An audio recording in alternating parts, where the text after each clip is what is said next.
जादुई घड़ा। एक दिन एक घड़ा बेचने वाला सपनपुर गांव में आया। उसका नाम भीमा था। वह जोर जोर से आवाजें लगाने लगा, घड़े ले लो घड़े, रंग बिरंगे घड़े, घड़े ले लो घड़े, रंग बिरंगे घड़े। भीमा बड़ी मेहनत से घड़े बनाता। उसके घड़ों पर रंग बिरंगी चित्रकारी भी होती थी। लेकिन इस गांव में काफी देर घूमने के बाद भी भीमा का एक भी घड़ा नहीं बिका। भीमा परेशान होने लगा। अरे यह क्या, सारा दिन बीत गया लेकिन एक भी घड़ा नहीं बिका। अब तो घर लौटने का वक्त हो चला है। भीमा अपने गांव की ओर लौट गया। रास्ते में उसे प्यास लगी। बहुत प्यास लग रही है। यहाँ तो कोई नदी और तालाब भी नहीं है।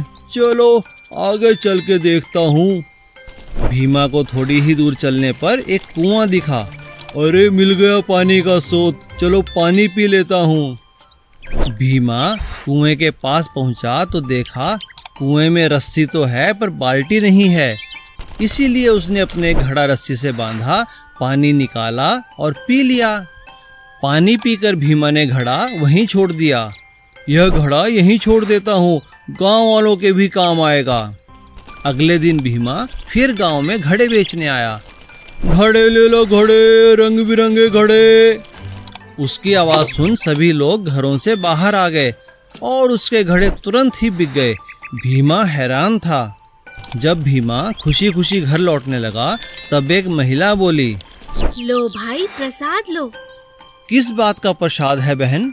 आप नहीं जानते, हमारे गांव में पानी की बहुत कमी थी। इसी कारण सब बहुत परेशान थे। हम सब गांव वालों ने कुएं की पूजा भी की थी। और जानते हो, सुबह एक जादुई घड़ा कुएं में मिला। कोई नहीं जानता कि वो वहाँ कैसे आया, मगर ये सच है, उस घड़े के आने से कुआं पानी से भर गया है।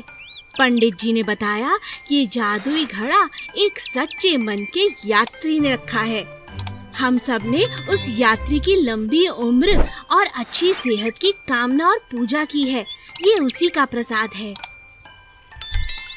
अब भीमा समझ चुका था कि यह और कुछ नहीं, उसके द्वारा सच्चे मन से रखे घड़े की ही करामात है। राजू और उसकी पत्नी बहुत गरीब थे। बहुत मेहनत के बाद ही वे अपना गुजारा कर पाते थे। राजू मिट्टी के बर्तन बनाता और उसकी पत्नी उन पर रंग लगाती। सुनो जी, अब ये सब काम छोड़ो और खाना खा लो। इतने दिन बीत गए, एक भी बर्तन नहीं बिका। ना तो अब हमारे पास पैसे बचे हैं और ना खाना। आकर खाना खा लो, नहीं तो ये भी ठंडा हो जाएगा। आता हूँ, क्यों परेशान हो रही हो? सब ठीक हो जाएगा। तभी उनके दरवाजे पर कोई खटखटाता है। कोई है? भिक्षा दे दो बेटी, कई दिन बीत गए, कुछ नहीं खाया। जरूर।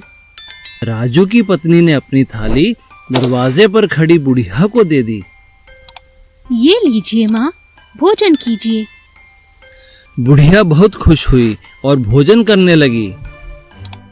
बेटी मांगो, क्या चाहती हो? तुमने एक भूखे का पेट भरा है। तुरंत बुढ़िया देवी में बदल गई। मैं तुम्हें 3 वरदान देती हूँ, तुम जो चाहोगी वही होगा बेटी। सच देवी माँ, धन्यवाद। मैं अपने पति के साथ सोच समझकर वरदान मांगूंगी माँ। अरे आओ मालती, कहाँ रह गई? जल्दी आओ, खाना ठंडा हो गया है। अभी आई। बुढ़िया के जाते ही मालती दौड़ती हुई अपने पति के पास आई। बड़ी खुश लग रही हो, क्या बात है? देवी माँ ने हमें 3 वरदान दिए हैं। अब हम जो चाहेंगे वो मिल जाएगा। जानते हो, वो बुढ़िया नहीं, स्वयं साक्षात देवी माँ थी। अरे छोड़ो, ऐसा कुछ नहीं होता। चलो खाना खा लेते हैं। दोनों खाना खाने बैठते हैं। कितने दिन हो गए, कुछ अच्छा नहीं खाया। काश हमारे पास कुछ स्वादिष्ट खाने को होता। तभी तरह तरह के स्वादिष्ट पकवान उनके सामने आ जाते हैं। अरे यह क्या हुआ? तुम्हारी बात तो सच साबित हो गई। ओहो, ये क्या किया मैंने, एक वरदान बर्बाद कर दिया। चलो छोड़ो, खाना खा लेते हैं। ये है क्या, कोई मिठाई नहीं? बिना मिठाई खाए कुछ अच्छा नहीं लग रहा। तभी सभी थालियां मिठाइयों से भर जाती हैं। यह क्या, इतनी मिठाइयां किस काम की? इन्हें तो हम एक दिन में नहीं खा सकते। तुम ठीक कहते हो, इन्हें संभाल ले तो कई दिन तक खा सकते हैं, है ना? ऐसा कहते ही सारी मिठाइयां एक बड़े कनस्तर में बंद हो गई और देखते ही देखते तीनों वरदान खत्म हो गए। अरे यह क्या मालती, हमने तीनों वरदान खत्म कर दिए। हाँ जी, बातों बातों में तीनों वरदान चले गए और हमें पता ही नहीं चला। बैंगन की सब्जी। एक गांव में एक लाला जी रहते थे। उन्हें खाने का बहुत शौक था। सारा दिन लाला जी बस खाते ही रहते थे। अरे शांति, जल्दी जल्दी खाना लाओ, कहाँ रह गई? बहुत भूख लगी है। अभी आई। अरे वाह, बहुत अच्छा खाना बनाया है तुमने, बहुत मजा आ गया। बस बस, आप तो बस हमेशा मेरी तारीफ ही करते रहते हैं। आपको खाना पसंद है और मुझे बनाना। अब जल्दी बताओ, रात में आपके लिए क्या बनाऊं? रात में तो सीताफल ही बनाना। लाला जी काम पर चले गए और रास्ते में उन्हें फिर भूख लगी तो लाला जी पेड़ के नीचे बैठ गए। अरे अभी तो भोजन किया था, चलते चलते फिर भूख लग गई। तभी एक आवाज आई। अरे बस करो, आकर खाना खा लो। यह किसान की पत्नी थी जो किसान के लिए खाना लाई थी। अरे यह क्या पका कर लाई है, बड़ी अच्छी खुशबू आ रही है। लाओ लाओ, बड़ी भूख लगी है। तभी किसान की पत्नी ने लाला जी को देखा और कहा, लाला जी नमस्ते, ये लीजिए, आप भी खाएं। ये बैंगन की सब्जी है। बैंगन? यह तो मैंने कभी नहीं खाया। बहुत बढ़िया, यह तो बहुत स्वादिष्ट है। क्या तुम बता सकती हो ये सब्जी कहाँ मिलेगी? मैं इसे घर ले जाऊंगा। तब किसान ने अपने खेत से 2 बैंगन तोड़कर लाला जी को दिए। शाम को लाला जी ने अपनी पत्नी से किसान की पत्नी के बने बैंगन की खूब तारीफ की।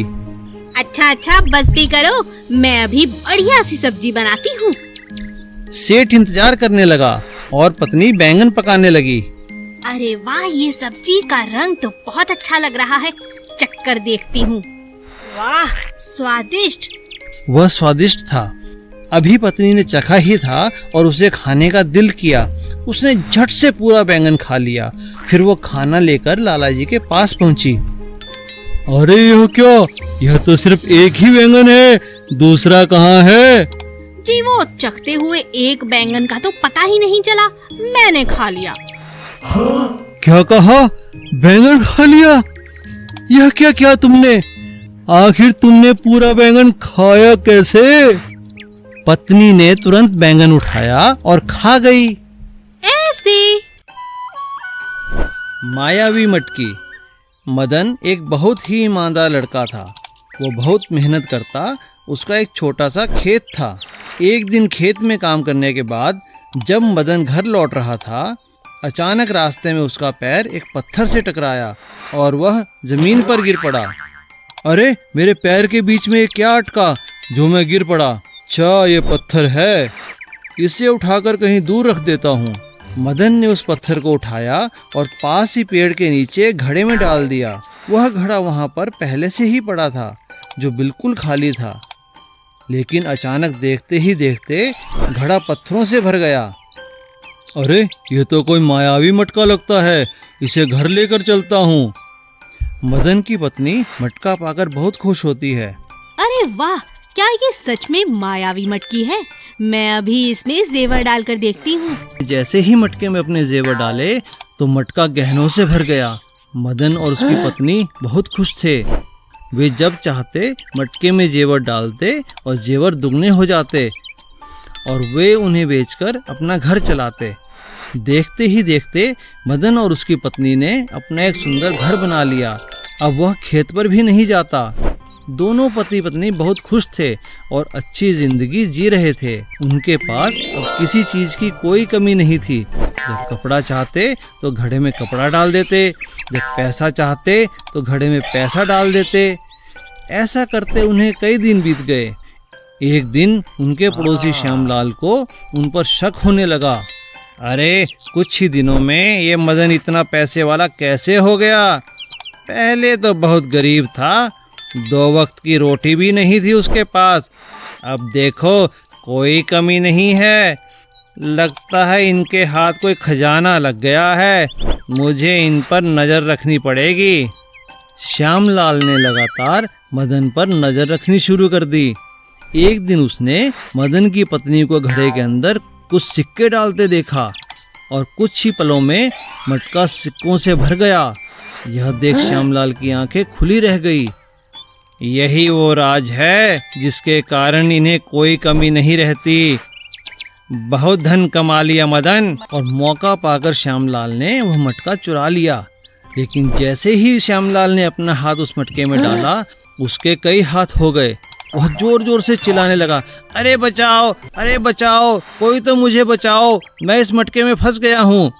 तभी मदन और उसकी पत्नी बाहर आए और उन्होंने मटका फोड़कर श्यामलाल के हाथ को बाहर निकाला। मुझे माफ़ कर दो मदन, मुझे माफ़ कर दो, मैंने ही तुम्हारा मटका चुराया था लालच में आकर।